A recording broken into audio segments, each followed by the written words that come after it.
السلام عليكم. عام 2018 في شاب بنغلاديشي هاجر من ديرته وراح لمصر. راح أول شيء بهدف العمل، لكن أول ما وصل هناك قال حق الشركة اللي جايبينه هناك إني أنا بشتغل عمل خاص فيني أنا، وعطاه مبلغ من المال علشان يخليه يشتغل. قال لا أوكي روح كيفك. انتقل هذا الشاب البنغلاديشي اللي اسمه مليون إلى الإسكندرية. أطراف الإسكندرية كانت في مزارع، ومليون هذا عنده حرفة مكتسبها من أهله في بنغلاديش، اللي هي تربية الدواجن وتفريخ وتفقيص وبيع البيض ومن هالأمور هذه. فاستأجر مزرعة من شاب مصري، قال له أبي المزرعة هذه بشتغل فيها وأنا أعطيك إيجار. قال له ما في مشكلة اشتغل. أهل المدينة اللي كان فيها في الإسكندرية كلهم يحبون مليون. ليش؟ مليون هذا كان شاطر وذكي جدا، وأسس له مزرعة لتربية الدواجن، وما شاء الله غرق السوق وأسعاره جدا ممتازة، ومن أفضل وأجود أنواع الدجاج كان يورد للسوق، بيض ودجاج ومن هالأمور هذه، وأسعاره جدا ممتازة.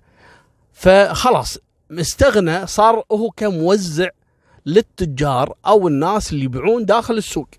من بينهم بنت مصرية اسمها رباب، هذه كل يوم تجي لها المزرعة تاخذ منه الدجاج وتاخذ منه البيض وتروح تبيعهم في السوق وتربح وتعطيه حقه. حالها حال كثير من الأشخاص اللي يشتغلون في الأمر هذا. مالكم بالطويلة، مليون بعد ما استقرت حالته وما شاء الله التجارة توسعت عنده والمزرعة صارت كبيرة والدواجن، صار يعني مورد أساسي لإسكندرية. الرجل يبي يستقر وعشق مصر، خلاص تعود عليها وأهل اسكندرية كلهم يحبونه. فقرر انه يرتبط بفتاة، يبي يتزوج. اعجبته البنت رباب هذه اللي دائما تشتري منه الدجاج والبيض، وشافها بنت فقيرة يعني، فقال هذه ممكن توافق علي. فحاول انه يفاتحها شوي شوي يوم عن يوم. انصدمت رباب من طلبه، قال لها انا بتزوجك على سنة الله ورسوله، واللي تبين انا حاضر واحط لك بيت واعطيك مهر ومن هالامور هذه. قالت له يا مليون انت تدري لو اهلي يدرون انك طلبت مني هالطلب هذا ايش يسوون فيك؟ والله يذبحونك. انت تدري شنو يعني انا اخذ واحد يعني مو من جنسيتي مثلا؟ حتى بنغلاديش ترى اهلي ما يعرفون بنغلاديش هذه شنو دولة ولا وين مكانها يعني. طبعا هذا بالنسبة لهم، وهذا فعلا اللي حصل بينهم. قالت له ما أقدر أتزوجك. قال لها أنا أحبك، وشنو فرق بيني وبين يعني المصري؟ أنا عايش عندكم هني وأنا أحبكم وأنتم تحبوني، واللي تبينه أنا حاضر. قالت له أبدا، أهلي إذا دروا والله يذبحونك. المهم اتركت مليون ورايحة رادة كالعادة، تجي له كل يوم تاخذ منه بيض وتاخذ منه دجاج وتبيع وشغالة. يوم من الأيام مسكها قال لها يا بنت الحلال، والله أنا أبيك على سنة الله ورسوله، خليني أتقدم حق أهلك ونشوف رأيهم يمكن يوافقون. قالت له شوف، إذا أنت يعني مستعد أنك تصرف علي وتخليني أستغني عن البيع وعن الشغل وكذا، ممكن أفكر أني أتزوجك. قال لها شوفي، كم طلعين أرباح كل يوم لما تشتغلين؟ أنا أعطيك الدبلات يوميا، وفوق هذا حلالي هذا كله اللي تشوفينه راح يكون تحت تصرفك. المبلغ اللي تبينه يوميا تعالي اخذيه. البنت فكرت بالموضوع، ومن عائلة فقيرة ومحتاجة فلوس وما تبي التعب والشغل، تعرفون بنت وتروح تبيع بالسوق دجاج وبيض. غيرت رأيها، قالت له شوف أنا عندي فكرة، أنت مو تبي تتزوجني؟ قال اي نعم. قالت خلاص نتزوج لكن بدون علم أسرتي. قال لها شلون؟ قالت له نتزوج عرفي وبورقة، وتعطيني الورقة وعندك النسخة الثانية، واحنا على سنة الله ورسوله، في شهود وفي مهر والأمور طيبة. لكن لا يدرون أسرتي في الموضوع، يعني أنا بالليل لازم أرجع البيتنا علشان ما يحسون إني يعني غايبة أو قاعدة عندك، وهم يعتقدون إني أنا في السوق. قال لها ما عندي مشكلة، وفعلا تزوجها، وصار يوميا تجي عنده وبالليل تروح بيتهم زوجته، وقام يعطيها منها الفلوس ويغرقها، والبنت مستانسة ومستمتعة إن لا عندها شغل ولا تعب، وفلوس قاعد تجيها وهي مرتاحة. راحت الأيام، جت الأيام، ودوام الحال من المحال. مليون تعرض لخسارة، ارتفع في ذاك الوقت سعر العلاف، وارتفع عنده الإيجار مال المزرعة، وارتفعت عنده آليات التفقيس، وصار الطلب على الدجاج منخفض. المهم الرجل شوي شوي بدأ يخسر، بدأ يتعرض لانهيار، بدأ يتعرض لديون من بعض الشركات اللي تورد له العلف واللي تورد له الأجهزة، واللي شوي شوي الولد أصبح مديون. قام يقصر على منو؟ على زوجته رباب. رباب أول يوم سكتت عنه، ثاني يوم، ثالث يوم، بعدين جت قالت له يبا ترى احنا اتفقنا انك تتزوجني وانك تصرف علي يوميا، تعطيني فلوس المبلغ الفلاني. كان يعطيها مبلغ لو تقعد سنة كاملة تجمع وتشتغل ما تحصله يعني. والبنت طمعت فيه، كل يوم تجي له انت لازم تعطيني، خلاص دام اتفقت معاي وتزوجتني تعطيني. قال لها يا بنت الحلال الحين الوضع تعرفين، العلاف ارتفعت والخسائر قامت يعني تزيد علي والديون، اصبري علي شوي وانت زوجتي لازم توقفين معي.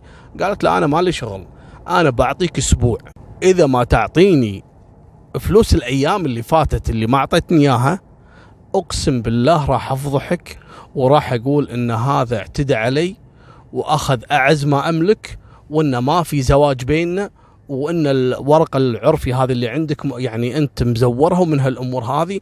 وصدقني ترى اسرتي اذا دروا ان انت ويعني كوافد بالنسبه لهم اسيوي ويعتدي على بنتهم، اقسم بالله اهل القريه كلهم راح يذبحونك.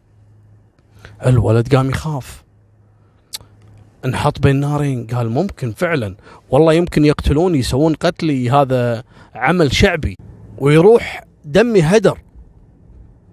قال لا خلاص بعد 3 أيام تعالي وإن شاء الله احنا نتفاهم وراح أعطيك اللي انت تبين، بس اسكتي لا تسوين لنا مشكلة ومن هالأمور. قالت لا أوكي. الولد قاعد يفكر شو أسوي.